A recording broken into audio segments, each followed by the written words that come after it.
Hello বন্ধুরা, নমস্কার। আমি শিপ্রা কালনা থেকে ব্লগটি করছি। তোমরা সবাই কেমন আছো অবশ্যই জানিও বন্ধুরা। আজ চলে আসলাম তোমাদের কাছে ছোট্ট একটি মিনি ব্লগ নিয়ে। মিনি ব্লগ বলতে একটু সকালে খাওয়া দাওয়া করব, তার জন্য তোমাদের সাথে একটু শেয়ার করতে চলে আসলাম। ঠিক আছে বন্ধুরা, তো আজ দেখো আমি না একটু খুদের ভাত রান্না করেছি। খুদের ভাত তোমাদের কেমন লাগে অবশ্যই বলবে কিন্তু, ঠিক আছে। এই দেখো এখানে রান্না করেছি। এই দেখো এখানে হচ্ছে গিয়ে খুদের ভাত, আলু সিদ্ধ, লাল লাল করে আলু সিদ্ধ আছে।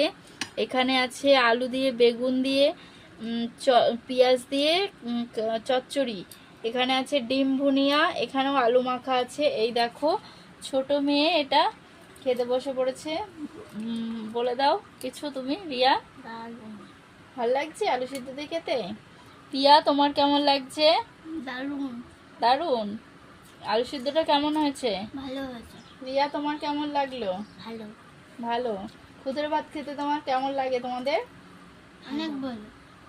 অনেক ভালো লাগছে, তাই বলছে বন্ধুরা। তোমরা কেউ খাবে আলু সিদ্ধ দিয়ে খুদের ভাত? যদি খাও অবশ্যই চলে আসবে। আর কে কে খেতে ভালোবাসো অবশ্যই জানিও বন্ধুরা।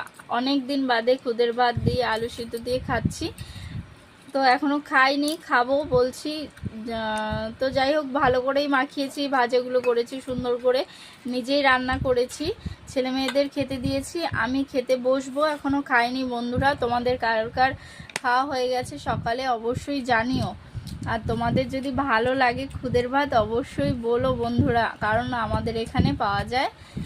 আমি তো কালনা থেকে ব্লগটি করছি, তখন বললাম তো আমাদের কালনাতে ধানের মানে নাড়াঘাটা হয়, এখানে ধান ভাঙানো হয়, এখানে খুদ পাওয়া যায়। তাই এখান থেকে একটু খুদ আজকে এনে তার জন্য এখানে খুদের ভাত রান্না করেছি। আমার তো ভীষণ ভালো লাগে খুদের ভাত, আলু সিদ্ধ, তারপরে একটু লাউ পাতা বাটা হলে ভালো লাগতো, তো লাউ পাতা বাটা আমি করিনি। তো যাই হোক, তোমাদেরকে একটুখানি শেয়ার করলাম সকালের খাবারটা। যদি ভালো লাগে তোমাদের অবশ্যই লাইক কমেন্ট শেয়ার করো, চ্যানেলটিকে সাবস্ক্রাইব করে পাশে থেকো। ধন্যবাদ বন্ধুরা, সবাই ভালো থেকো, সুস্থ থেকো।